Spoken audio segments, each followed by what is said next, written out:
Hey, what is going on, guys? It's DK back at you with another video here. Today on the 8-game NBA main set on Tuesday. A couple things before I get in the video. If you're new to the channel, my name's DK. I make daily videos talking about NBA DFS as well as NFL DFS.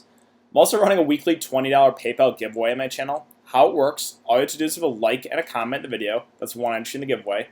Max one comment below per video. So it starts with my Monday NBA video that I uploaded yesterday. We'll go throughout the week onto my Monday NBA video at the end of the week. So however many videos I've uploaded for the week, you can enter the giveaway that many times. If I have 10 videos uploaded for the week, you can enter the giveaway 10 times. And again, the winner receives $20 PayPal for myself. With that out of the way, let's jump into it. So first, look back at the probably one of the worst slates of the year so far for NBA. So we can go over what I went with. SGA, Austin Rivers, DeMar DeRozan, Hartenstein, Drummond, Chris Clemens, Thad Young, and Karl Anthony Towns.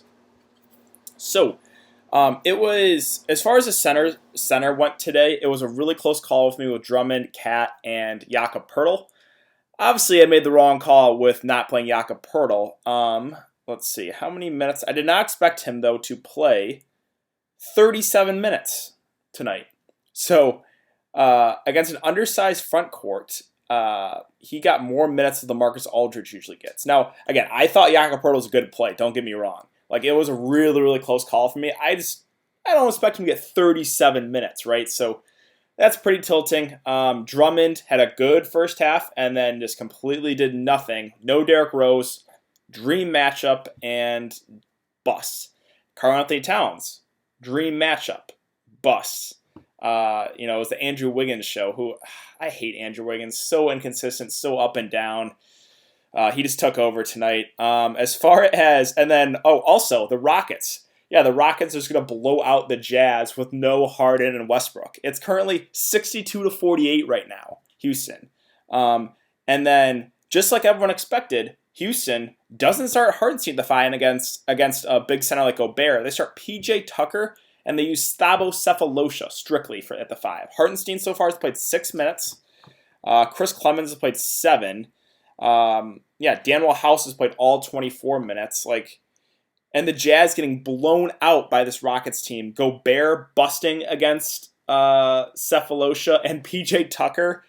What is going on tonight? This is probably one of the worst slates, if not the worst slate of the year. We need to a little bit tilting. Got to get it out of the way. It's just what the hell happened tonight? I have no idea. No one could predict, PJ Tucker and Thabo Cephalosha strictly playing the 5 against Rudy Gobert. Just makes no sense. Strictly look, Hartenstein was 80% owned in this $40 tournament. SGA, I was pretty high on those OKC guys once Chris Paul got real high. I said try to play at least one of those guys with SGA, Schroeder, and Gallinari. I think Schroeder is a little bit better than SGA, but I like those guys again with no Chris Paul. Austin Rivers, obviously, with no Harden, no Westbrook, he stood out as a pretty solid value play. DeMar DeRozan, one of the few things I got right today with no LaMarcus Aldridge. He had a pretty big game, only 46% owned. Again, the chalk, Hartenstein getting no minutes. Well, I think he played 5 minutes. It just doesn't make sense against a big team like Utah, how they use PJ Tucker and Thabo Cephalosha. Drummond with no Derrick Rose. Dream spot against Cleveland, completely busting. Chris Clemens, that was a risky play. And I talked about that in my live stream. I was like, there's a chance he plays 10 to 15 minutes. There's a chance he plays 30 minutes. In that last game, that Harden and Westbrook are out. Chris Clemens played 34 minutes. This game tonight, he has currently played 7 minutes. And 7 minutes, I think? Yeah, 7 minutes, shot the ball 1 of 6. That was a risk I was willing to take there. Doesn't look like it's going to work out. Thad Young, he was my favorite player on the Bulls side. He's a little bit too cheap. And then again, Cat busting. I think the high score tonight is going to be 270. It's just probably one of the worst slates of the year. So definitely a forgettable night for sure. Hopefully we can bounce back here Tuesday.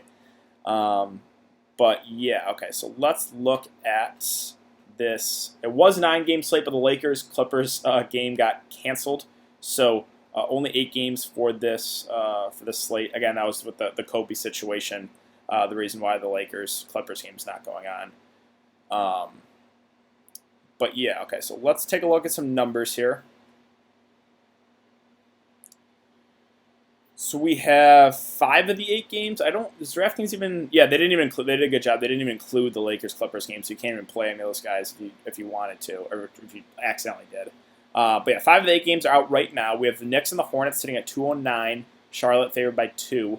We have the Hawks and the Raptors sitting at 233, with the Raptors here by 12.5. And then we have the Pelicans Cavs sitting at 233. The Pelicans favored by 7.5 points. We have the Nuggets and the Grizzlies sitting at 226. Looks like the pick 'em right now. And then Wizards Bucks 240 over under, but a 16-point spread.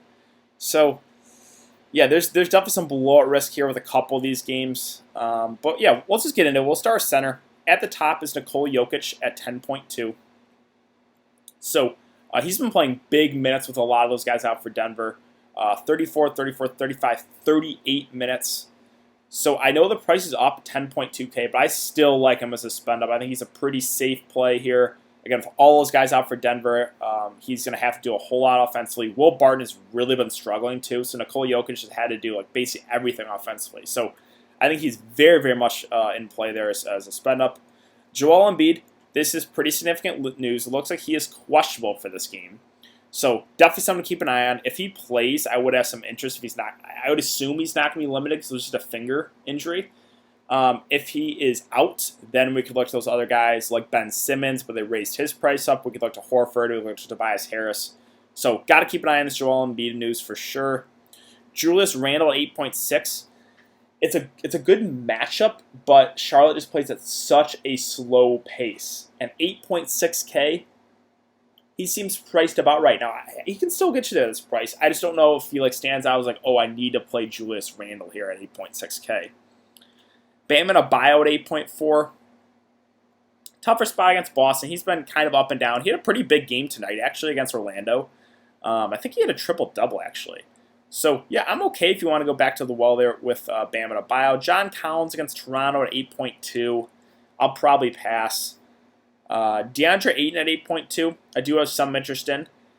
He's just playing huge minutes recently. 39, 30, 36, 40 minutes at last game against Memphis. He's been a little bit up and down for sure, but this is a game where I could see him having an upside game, right? Going to be matched up with either Maxi Kleber or Kristaps Porzingis. I could definitely see Ayton have a big game here at this price, so definitely considering him. And then we get to the Toronto guys. So the big question is what to do with these Toronto guys, right? Well, I really like them. Just because those minutes have been going up for them. There was a stretch of games where no one was playing big minutes. All the starters would be limited to under 30. But last 3 games, at least for Siakam, right, 34, 33, 37 minutes. This is one of the best possible spots. So I really like Siakam. The only concern is there is a definite chance of a blowout, right? 12.5-point spread. Atlanta, one of the worst teams in the NBA. So there is a decent chance this game could blow out. But if Atlanta keeps it close, yeah, a couple of these Toronto guys can crush their salaries. I like a lot of Toronto. I'll talk about a lot of Toronto guys in this video.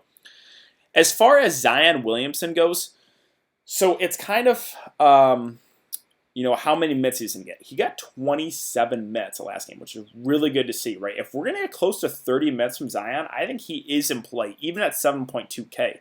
So hopefully we get some clarity on what his minutes are going to be like. My best guess, again, after just what we've seen these first 3 games, 18, 21, 27, I think we get close to 30 in this one. So I think Zion is in play even at that price. Porzingis at 7.1, that's getting to a point where I think he is in play. Now I actually want to check how many minutes he played tonight because they've been limiting his minutes since he came back. He played 26, so he's still not playing big minutes. Now can he get you there in 25 minutes? Yeah, he probably can, but I need to see him play minutes into the 30s, I think, before I can target him, even at a decreased salary. Now, Horford, this is strictly dependent on Embiid. If Embiid can't go, I would consider Horford here at this price. Let's see, JV at 6.7, more of a GPP option.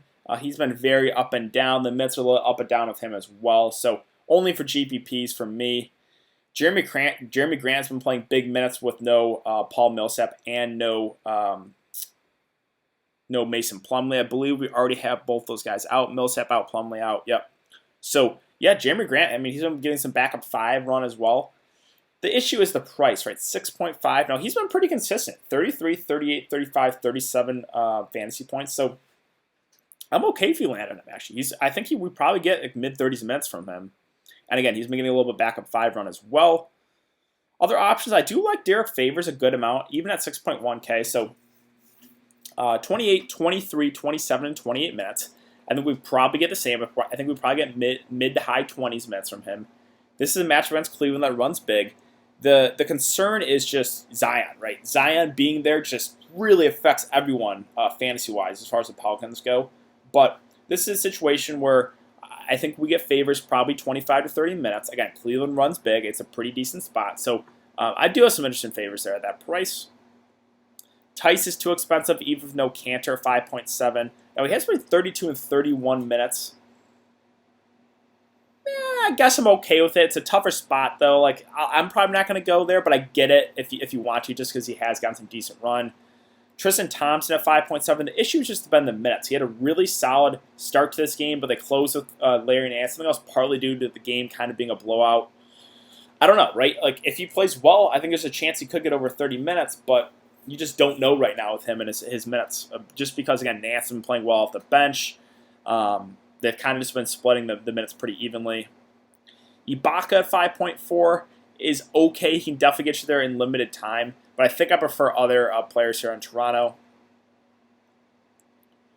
Like a Marc Gasol, right? At 4.9K, he's played 30 and 36 minutes last couple games. So if we're going to get 30 minutes from Marc Gasol, 30 plus against Atlanta, I think you've got to have interest in him at this price. So yeah, I think he's very, very much in play there. Let's see. Brook Lopez. So you can target some of these Milwaukee guys. The issue is this game has a real chance of blowing out as well, right? 240 over under, but a 16-point spread. So it just makes it tricky. I think if Washington does keep this game close, you could see Brook Lopez definitely have a pretty solid game. Mahimi at 4.7. The minutes have been a little bit up and down for him. I think he's more just a GPP option. Marquise Chris, so with Willie Cauley-Stein out of there, started at center. Now only got 21 minutes. Was playing pretty well. I thought we'd get a little bit more run from him. We'll see. I still think he's very much viable, and maybe they extend him a bit this game. Like maybe we get mid-20s minutes from him. So, and we know when Marquise Chris is out there, he's a pretty productive guy. So yeah, I do have interest in Marquise Chris there as a value play. Let's see. Other options. Not a whole lot I'm excited about down here. AP, he's kind of been out. 15 minutes. That's more just a dart throw, really. But yeah, that basically wraps up for center. So I'm going to power forward. Giannis, if you guys have watched my videos by now, you know the story with Giannis with me. It's, do you think the opposing team keeps it close? If the answer is yes, you play Giannis. If the answer is no, you probably look elsewhere. 12.1K is a lot, but if Washington can somehow keep this game close, you could see like an 80, 90 fantasy point game from Giannis. Like this is just one of the best possible spots. Like Washington, Atlanta are literally like two of the best possible matchups here. So you gotta like Giannis here. The concern is the blowout, right? So take that, in consideration for sure when either you're gonna play or fade Giannis. I think you could go either way, right? It's just whether or not Washington keeps it close. And Giannis can probably still get you there in 3 quarters, right? Like I would not be surprised if he gets like 60 in 3 quarters against Washington. Kevin Love at 7.7. Good spot here against the Pelicans. This game is 233 over under. I'm okay if you get to him at this price. He did only play 24 minutes because I think it was, the game kind of was out of hand there. I think when the game stays close, we probably get over 30 from Kevin Love. So I am okay with him at that price for sure. Yeah, Brandon Ingram, even at a decreased salary, I just can't do it. Zion just being in this offense really takes a hit to everyone's usage. I can't pay 7.6K for him right now. We do have Jason Tatum listed as doubtful. That is pretty significant. Now, the issue is it's a really bad spot here against Miami. But, Hayward, Jaylen Brown, those guys are going to have to do a lot more offensively. Even Kemba Walker, too. We'll talk about those guys here in a bit. Tobias Harris, this is kind of strictly dependent on Joel Embiid news. If Joel Embiid is not able to go, I would like Tobias a good amount at this price. If Embiid plays, I probably look elsewhere. Gordon Hayward, right? So just kind of brought it up. He'll get more usage. He'll probably play, mid to high 30s in minutes. It's just not one of the worst spots here against Miami. So I think he's still very, very much in play because Tatum being out is a lot of usage around. It's just, again, the matchup does concern me. So I'm perfectly fine if you get to Hayward or if you land on one of those Boston guys. I wouldn't go crazy with my Boston exposure, but I think, maybe trying to get one of either Kemba, Jaylen Brown, or Hayward in your lineup is not a bad idea at all. Kelly Oubre been very up and down. 28, 29, 40, 41 fantasy points. But we know the upside is there. The price at 6.9K is fair. This game, should be played at a pretty fast pace. So I think Oubre is very much viable there for GPPs. Let's see. Marcus Morris is 6.2. He'll get big minutes. Probably mid-30s minutes.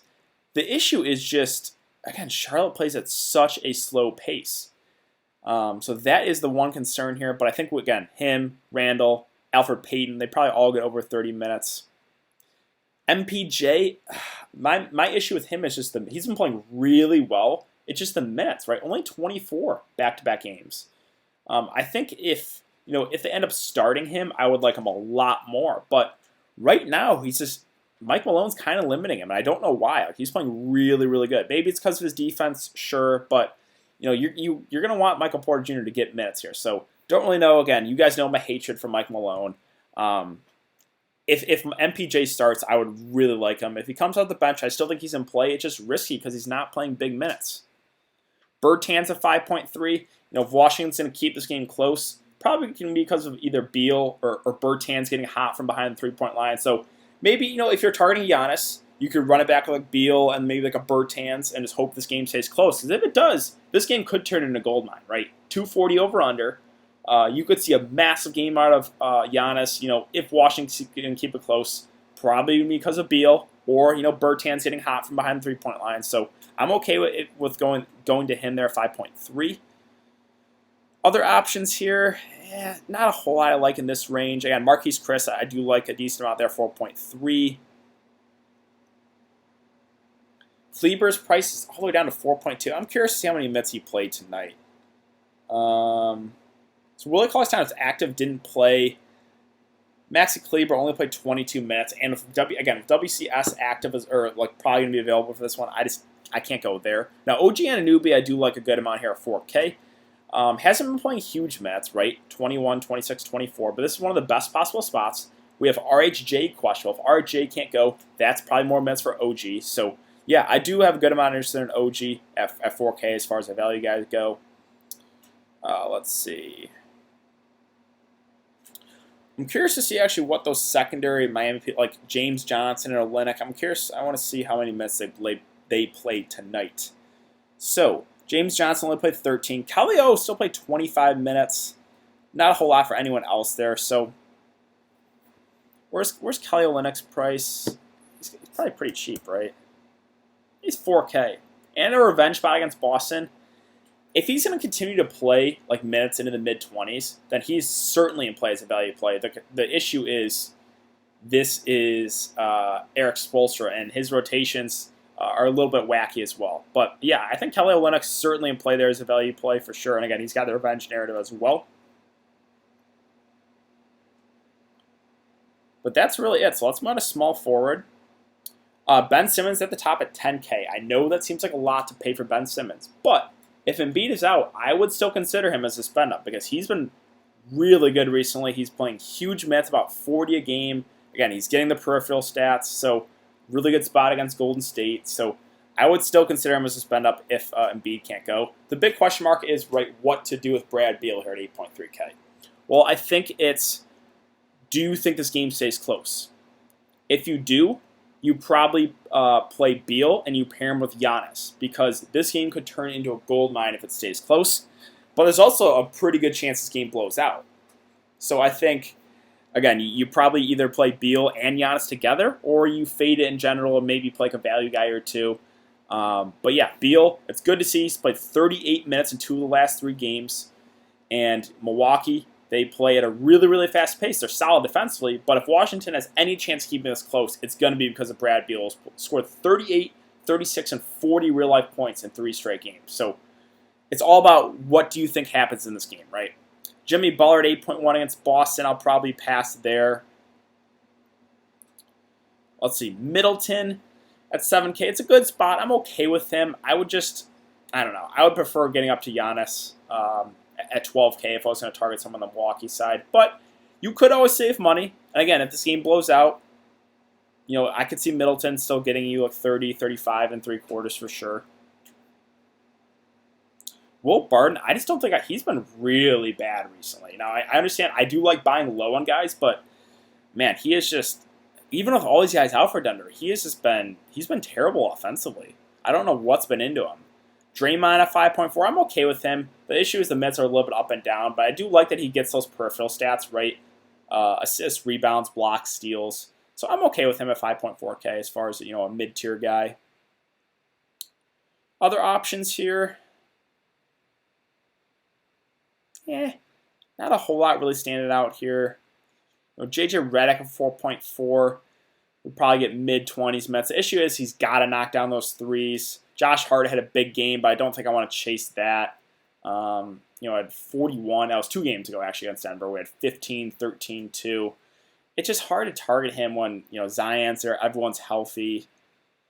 Let's see other options.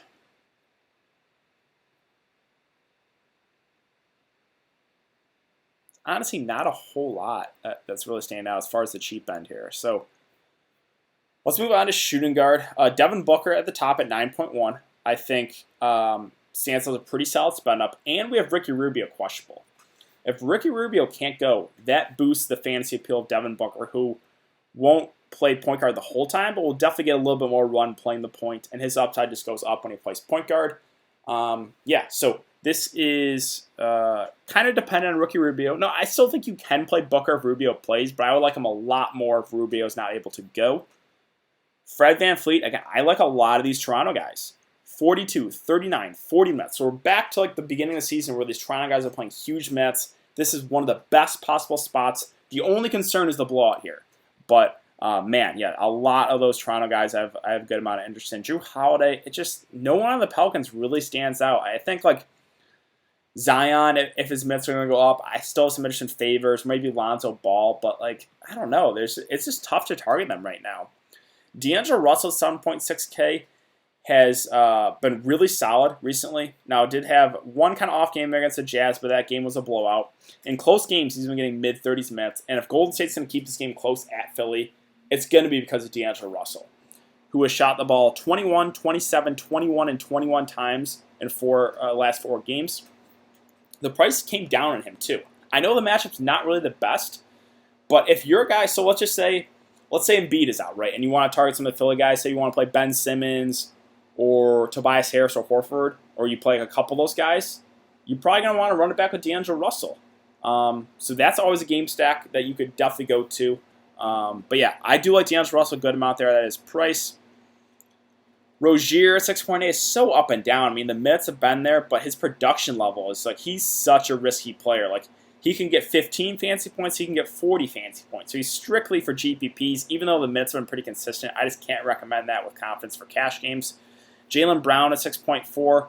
I think with Jason Tatum out, I think I would give the edge to him over Hayward, who's a little bit more expensive. I just like the price tag more on Jaylen Brown. So, I think he's a pretty solid mid-tier play there at 6.4K. So Kendrick Nunn missed the game tonight. We got a little bit more run for Hero and Dragic, so that's something to keep an eye on. Marcus Smart will get a little bit more run at 5.8, but his upside is not really there unless he plays the point guard. When Kemba's out, that's when I go to Marcus Smart. But him playing off ball, it's just, I would prefer Brown, I would prefer Hayward, I would prefer Kemba for more. Let's see, other options. So Hero has played 40, 30 minutes the last couple of games. If Nunn is out, you could look to him again, but 5.2 seems priced about right. McRae is already been ruled out here.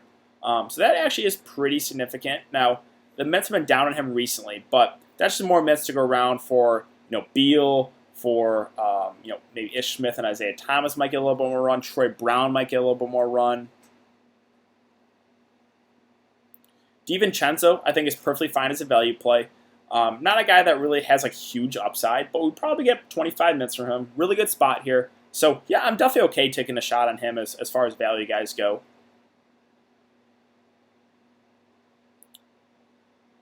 Seth Curry 4.2 started. How many minutes did he play? DeLon Wright actually had a pretty good game. I don't think Seth Curry did that well tonight. Let's see. Oh wait, what? The Kings sent that game to overtime? What in the world? Wow. That game was like a 10-point game with like 30 seconds left. Okay. But yeah, back to Dallas. Yeah, so Seth Curry still got 30 minutes. 8, 4, and 2, while DeLon Wright had 14, 12, and 4, and 27 minutes. It's good to see those guys still getting the minutes, but Willie Cauley-Stein didn't play. I think if Willie Cauley-Stein plays, that's just another body of the rotation. So, yeah, again, if Willie Cauley-Stein is not going to play, then I think Seth Curry and DeLon Wright probably get close to 30 minutes, and they would become pretty solid value plays. Yeah, DeLon Wright at 4.1. He had a big game tonight. It hasn't showed up yet, but he had a double-double, played about, I think, 27 minutes. So, yeah, these are two guys that I do have interest in. It's a really good spot. It's just, I'm a little bit worried on, if Willie Cauley-Stein does play, that's another body of the rotation. We know how inconsistent Rick Carlisle's rotations are, right? Like DeLon Wright, 31, 23, 14, 15 minutes, 12, now up to 28, 31, and played 27 last time out. So, it's been trending up, which is good, but you just never know with Rick Carlisle. Let's see. Other options. Mikal Bridges at 3.9. He's an okay value play for sure. I think we probably get close to 30 minutes. Not a guy that has huge upside, but 3.9K is a pretty fair price for him.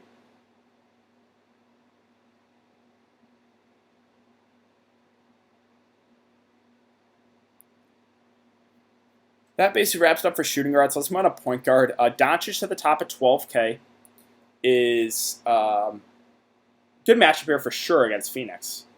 It's just, do you feel comfortable with enough value guys to get him in? And you have other good spin ups too, right? You have Giannis in one of the best possible spots. You have a lot of the Toronto guys in a really good spot. You have Trae Young for less. So you're going to have to make some tough decisions at the top. Now, I think Luka in this game has a lot better chance of staying close than some of those other games, right? Like the Toronto-Atlanta game has some real blowout risks, especially Milwaukee-Washington. This game, I think, has a pretty good chance of staying close. So you can at least feel comfortable with that, in my opinion. So, yeah, perfectly fine getting to Luka there if you feel comfortable with enough value plays around him. Trae Young at 10.3, I like him. I think he goes a bit lower owned. He is kind of just matchup proof.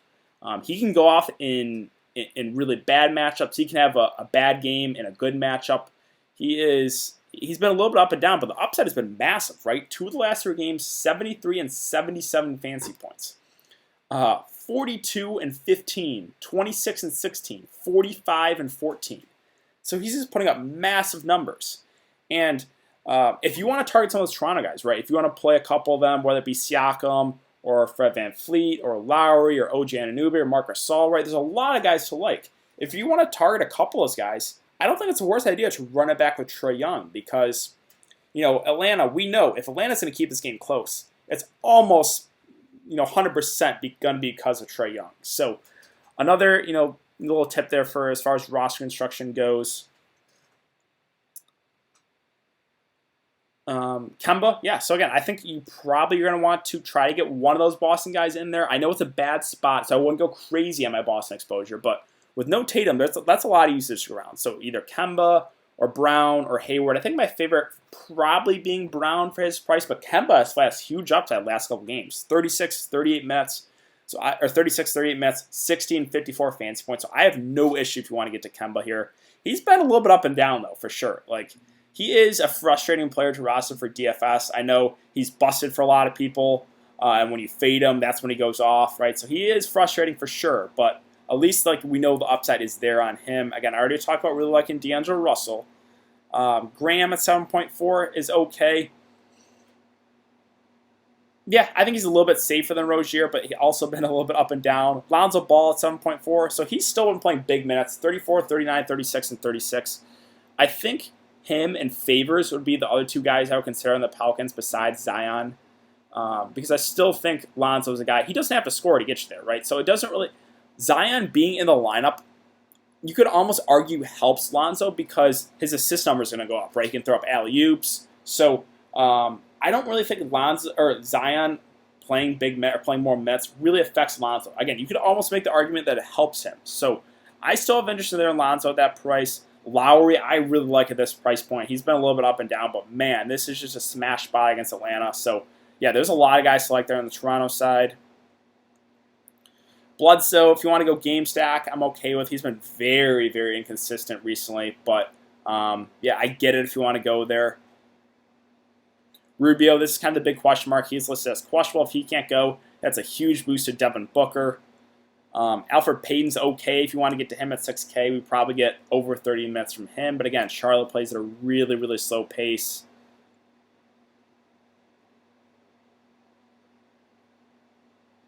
Ish Smith at 4.5. I'm fine with him. He's also been very up and down, but 4.5K, I could see him having an upside game at that price. Again, I already talked about liking DeLon Wright and Seth Curry. The concern is it's Rick Carlisle, and again, there's a chance Willie Cauley-Stein gets in that rotation tomorrow. Guys like Okobo, Javon Carr, like whoever starts for Phoenix, I would have some interest in, but we saw, I forget what game it was, a few weeks ago, Okobo started and kind of busted when he was really, really chalky with no Ricky Rubio. But those are guys that almost mid-price. Like whoever starts if Rubio gets rolled out, you could consider for sure. But yeah, I think that basically wraps it up. So let's go team by team again here. On the Knicks side, I'm okay if you get to Randall or Morris or Alfred Payton, but no one really stands out as, oh, I need to play someone on the Knicks. It's a good matchup, but again, Charlotte plays at such a slow pace. On the Charlotte side, not a whole lot really stands out to me. As far as you can always take a shot in one of those secondary pieces, but you don't know what those minutes are going to be like. Like, you have Batum getting DNPs, then playing 30 minutes.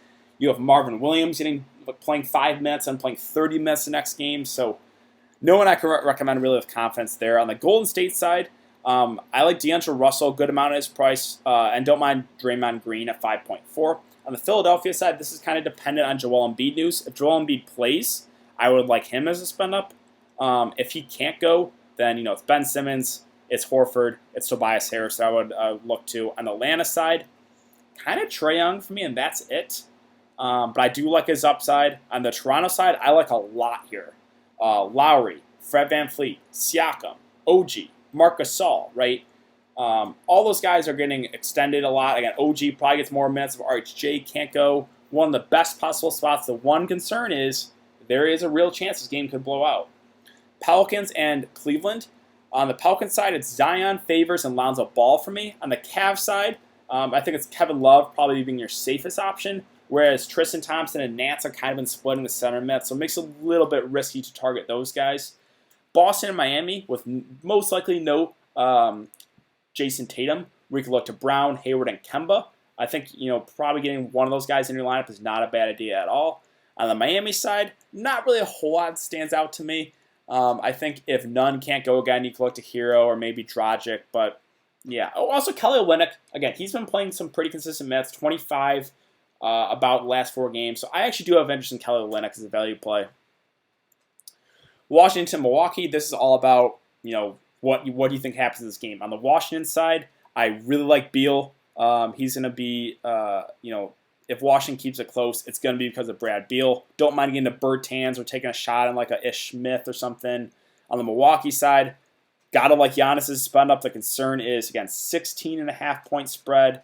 You could look at DiVincenzo as a cheap option, or even Middleton or Bledsoe in the mid-tier. Denver and Memphis. So on the Denver side, I do like Jokic a good amount as a spend up. The issue is there's a lot of good spend ups in the slate, right? So you're gonna have to make some tough decisions at the top. Will Barton has been really disappointing. I don't think I can go there. MPJ, I would have more interest in him if he starts. On the Memphis side, really not a whole lot that I'm super excited about. Like, I'm okay taking a shot on JV for GPPs, but probably not going to go there. Last game here, Phoenix, Dallas. So big news is Ricky Rubio, right? If he can't go, it's a huge boost to Booker. You could also look to Oubre, who's been very up and down. I'm okay getting to Ayton as well. I think he could have an upside game in this spot. Also fine with like Mikal Bridges, the value play. On the Dallas side, definitely fine getting to Luka if you feel comfortable with the value guys in your lineup. Porzingis, probably can't go there yet. He's been not seeing enough minutes for me to target him. And then guys like DeLon Wright, Seth Curry, I think we can take shots on for value plays. But yeah, I think that's going to do it for this video. So hopefully this slate goes better than the slate tonight. Wow, what a shit show this slate was tonight. But yeah, like I said, hopefully this slate, Tuesday slate, goes a lot better than Monday's. But yeah, I will be live streaming for this 8-game slate, probably 45 minutes before lock on my YouTube channel. So be sure to check out the live stream, guys. I will give go over all the news that we had throughout the day, as well as kind of give you my core plays for cash games, and I'll answer any questions you guys have. But yeah, I think that's going to do it. So thanks again for everyone to come and check out the video, and I will see you guys all tomorrow in the live stream.